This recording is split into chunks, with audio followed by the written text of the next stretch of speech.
When you talk about competency-based education, what should a parent know that is different from 844? The 844 system was more of summative assessment. The assessment used to come by the end of the course. Competency-based education is assessed through competence-based assessment. The assessment is consist of both formative and summative assessment methods. Formative assessment method means assessing the child during the process of learning. Parents have a role in this mode of assessment because they have to assist their learners to do or in doing the assessment while at home. In fact, it carries 6%. And then the summative assessment will only give the child 40%. Something about assessment in CBA, it's more relaxed. Okay. It's not rigid. Like, I'm a product of 844. Okay. You know how much we used to fear the tests. Yes. And there were some quick fire tests that teachers used. They were instilling fear in us. We have 10 jogos. We are going to sell each at 1,200. And then you sell to just the teachers within the school. Okay. And then the class can do a party. They can share that money. It's a very rewarding assessment method. Okay. And you can see, like I told you, it's very relaxed. It is. It is very relaxed. It is very enjoyable to the learners. Okay.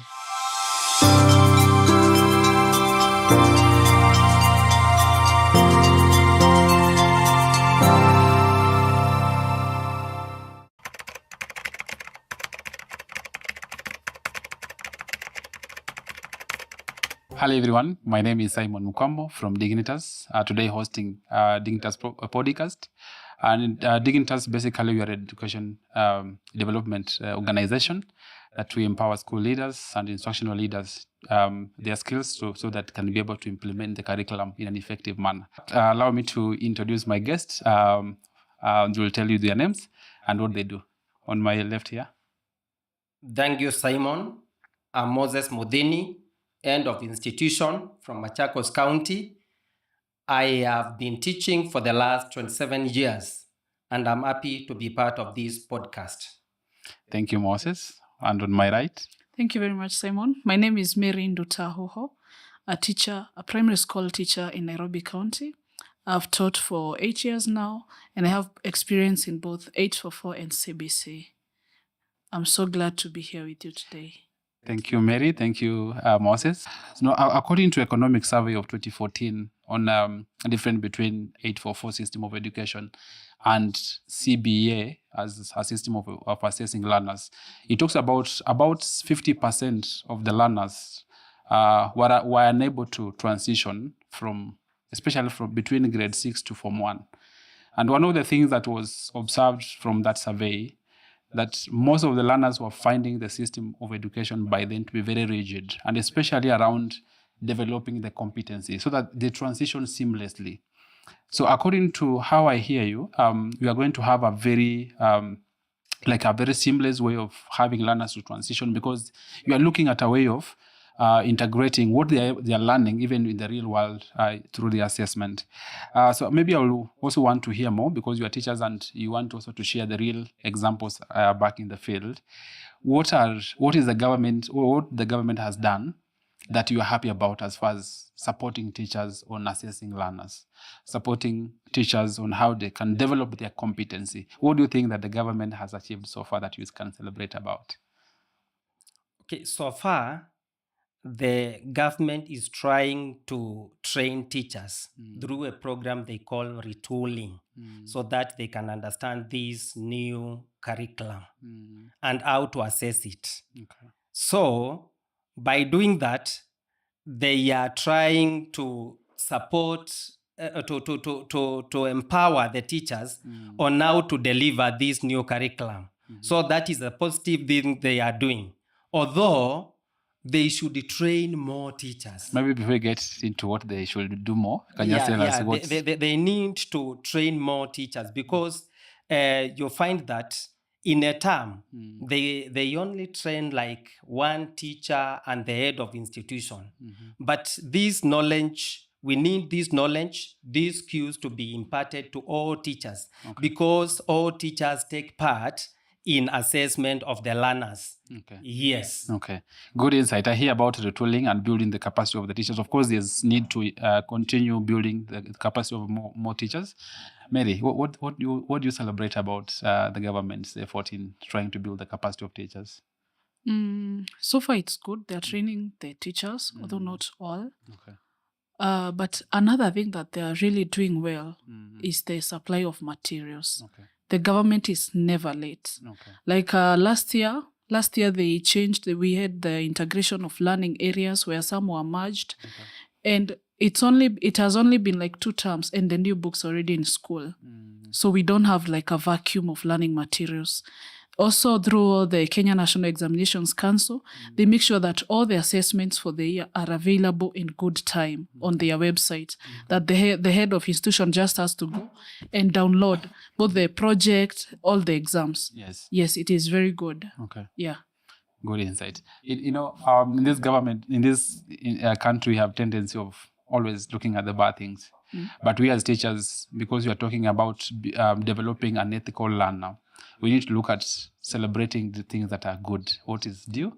What is good, you give it credit. So the government has done a lot of effort as well to ensure that we have built the capacity. Maybe you can also talk about the different stakeholders, what they have done so far, and before you even transition on some of the gaps that are there that are required to be filled. What are the different stakeholders? What are they been able to do? To talk about the parents, talk about the board of management, we talk about the Teacher Service Commission, talk about Kenya National Union of Teachers, talk about non-governmental organizations like Dignitas and the rest of the organization. What have you seen work? What have you seen happen in the schools? Okay, I would like to praise the TSC, that is the Teacher Service Commission, the body that employs teachers, because we have seen it employ more teachers to ensure that the increased workload and the new learning areas are being taught by teachers. So the TSC is doing well. Okay. The other organization that I would like to appreciate is the Dignitas, that has taken a very active role in training even the school leaders on instructional leadership skills. These leadership skills will help the head teachers to relate well with the teachers, the community, and even the learners. And this one will make it easier for them to deliver the new curriculum. Okay. Yes. Okay. Excellent. Mary? Yes, the non-government organizations, including Dignitas, the training of the teachers, the support, the coaching in classes, it has really come in handy with the new CBC. The parents, some are very hopeful and they are very good. They support, especially when, CBC is very involving and you need a lot of things, some of which you can't find in the school. So you have to keep telling learners to bring items from home. You have maybe some projects, they need to get information from their parents. So some parents are very good. They are really supportive. Okay. The board and the head of institution, they're good because they supply most of the things that you need. Okay. Yes. Great. I've been talking about the competency-based assessment, some of the merits and some of the things that we are celebrating today as teachers, what parents have been able to do, what non-governmental organizations like Dignitas and the rest, and what, of course, the state has been able to do through the different organs like the Teacher Service Commission. Good insight, and we really celebrate. And of course, this is a new system of education. It has its own, teething problems, as you always mention. And as I mentioned, in Kenya, we always start with the problems. But at Dignitas, we also we endeavor to ensure that we celebrate things that are doing well. We look at the areas of improvement and strike a deal, have a conversation on how we can be able to go about it. Now, looking at that system of education, and more specifically how we do the assessment, in your own view, what you've been able to observe over time, what are the challenges? What are we experiencing? That what is not working? Just reflect and maybe share with us. Moses? Simon, even before we talk about the challenges, I would also like to celebrate the Ministry of Education because we have seen it provide enough funds to erect infrastructures in almost all schools, in primary schools in Kenya. Okay. So we have now a classroom for grade 9. Okay. We don't have many children who are learning under trees. Again, it has also provided the schools with enough, the capitation, enough funds that the heads of institutions and the board of management are using to buy laboratory materials.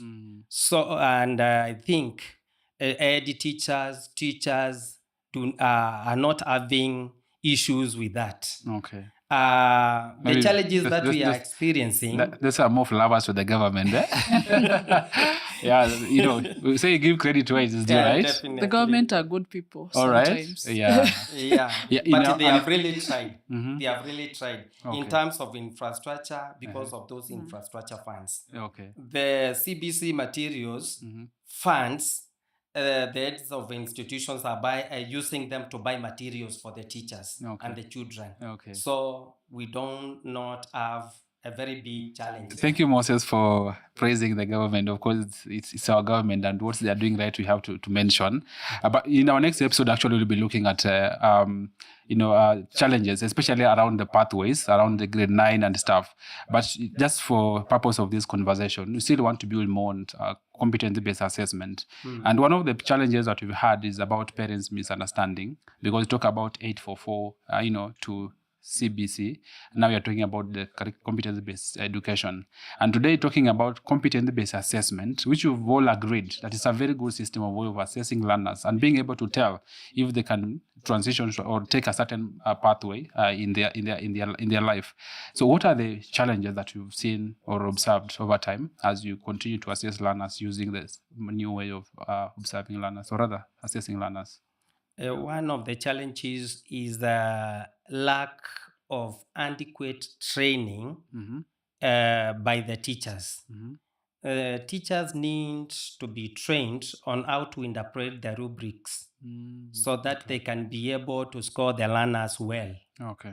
And again, another challenge is workload.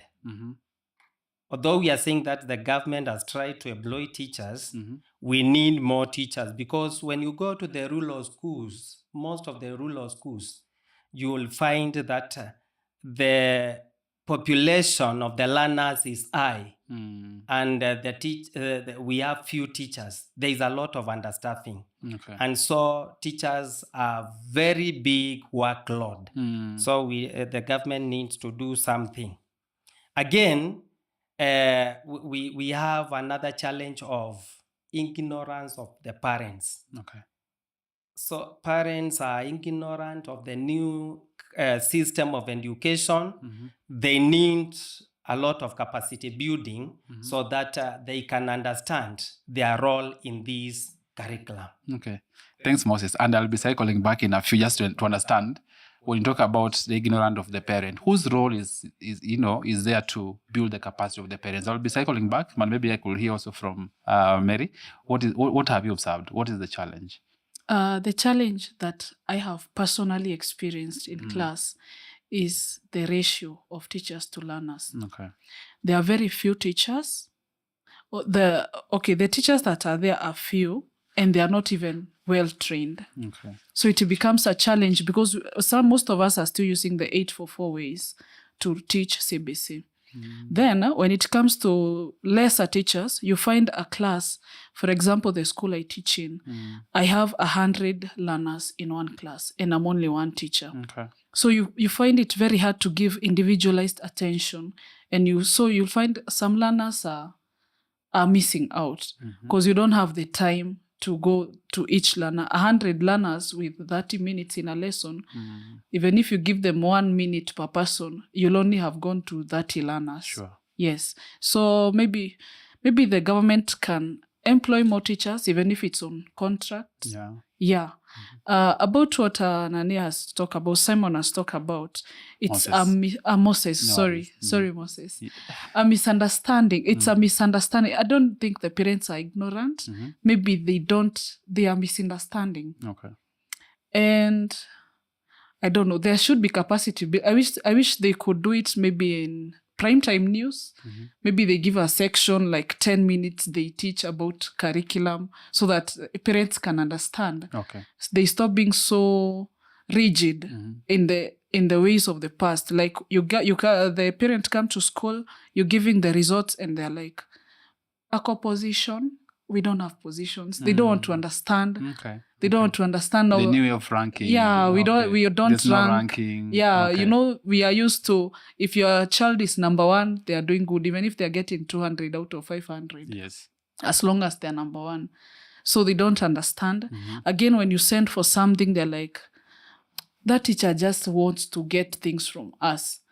A topic tells you that the learner should cook eggs. You tell them, come with 2 eggs tomorrow. Now they start doing mathematics for you. They say, You have 100 learners. You have 100 learners. Those are 200 eggs. How many trays? They even do the math that you're going to sell. But these learners are coming to cook the eggs and eat them themselves. Assuming you are a parent, of course you are a parent. I'm a parent. If a teacher relays such information through learners, what will be your perception? Wouldn't you also do the same mathematics? Let's be honest, because these are 100 learners. And the teacher is asking for 2 eggs. Okay, maybe you should ask the learners, what is the teacher going to do with the eggs? If they are going to be kept by the teacher, then I'll do the math. Now my question will become in, of course you talked about the awareness. Yes. That it's not the ignorance, it's the lack of awareness. Yes. And you mentioned about some of the avenues that you can use to do the awareness is the radio or the TV. Yeah. But you as a teacher, what is your role in this perhaps? Like what like in your case, what have you done to maybe mitigate such kind of challenge? Or Okay, to add so- on what okay. Mary is saying, as teachers, heads of institutions, and even the churches, we and the NGOs, Yes. we need to come to chip in and try to capacity build these parents. And ED teachers can do this during parents' meeting. Okay. In every parents' meeting, they ensure that they talk about the new curriculum. Okay. So that the parents can understand the new curriculum, they can understand how the methods of assessing the new curriculum, and even embrace it. Okay. And own the new curriculum. Okay. Because this is the way to go. Okay.